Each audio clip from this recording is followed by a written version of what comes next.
On today's episode, we're answering the question, no, we're not, because I'm on the wrong damn outline.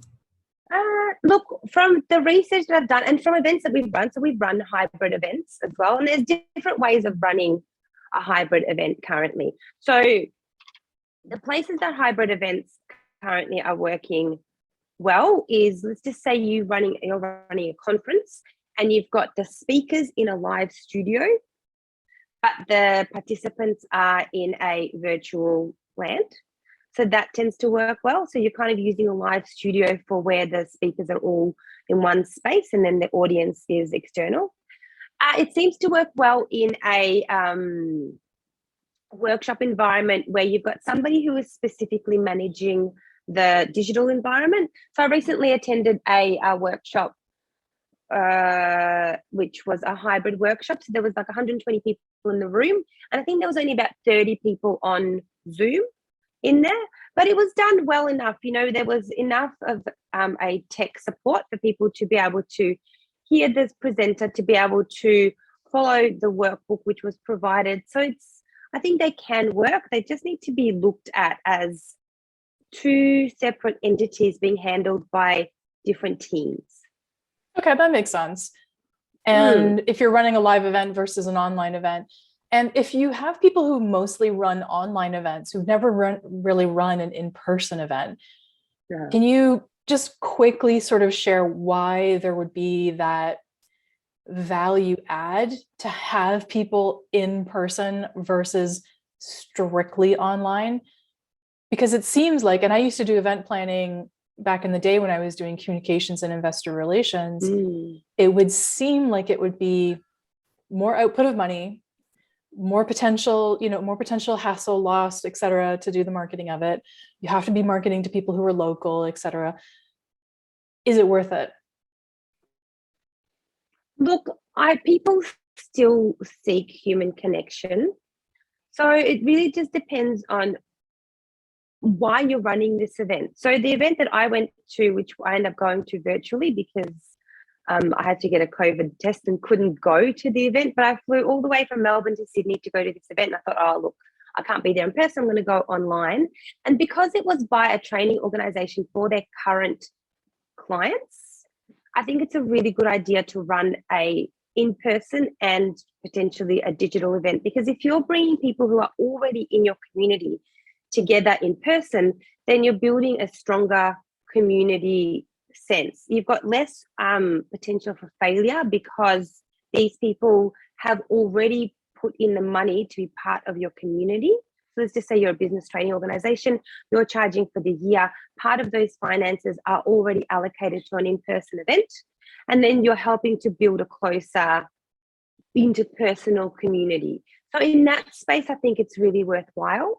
If you are doing more of a brand awareness and a prospect sales style of event, I think that you can get away with doing it solely online, or alternatively running both options, and not as a hybrid, but both options.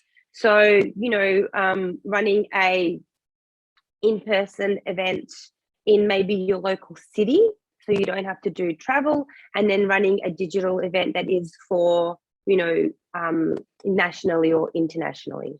So there's definitely a benefit for that personal touch, and it just really depends on whether you feel like it's going to be of benefit for you, and also depends on what you're selling from it as well, right? And how good you are at making that pitch. I feel that pitching in a live environment, you get instant feedback in a much more direct way than what you do online, because you can literally see people's faces and you can see whether they are there or whether they're kind of not there with you. So there's definitely benefits for both.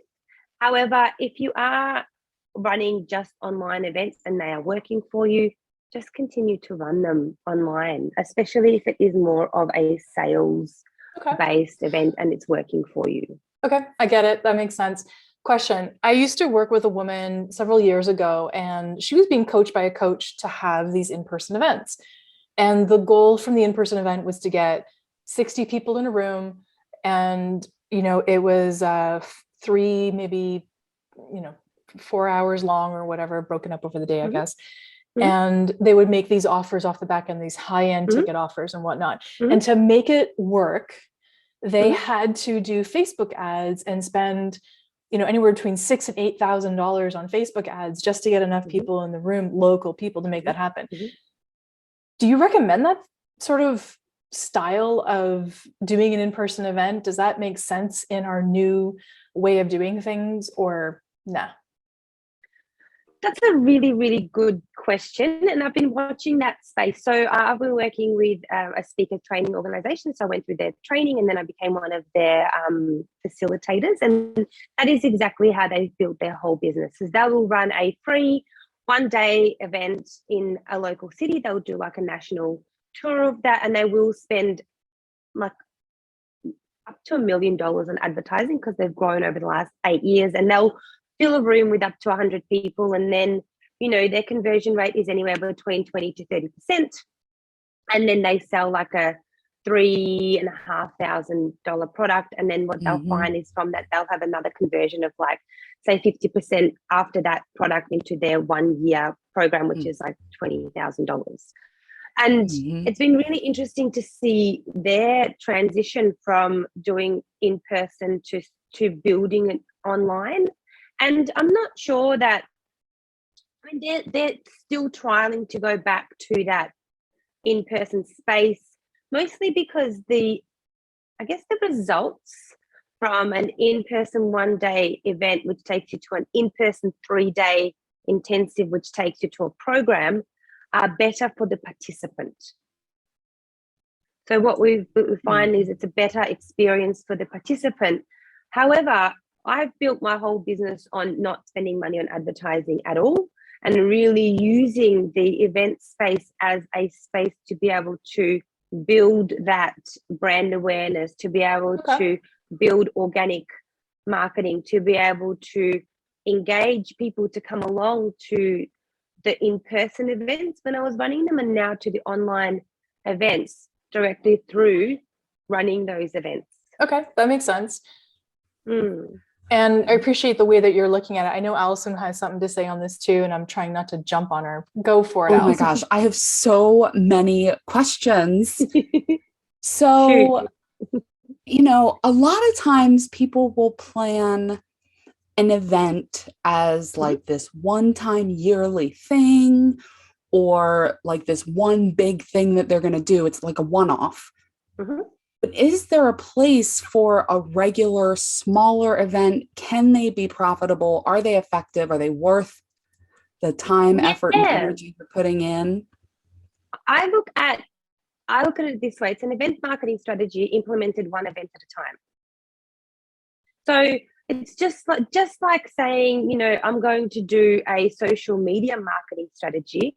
We implement an event marketing strategy. So I run a free webinar every month.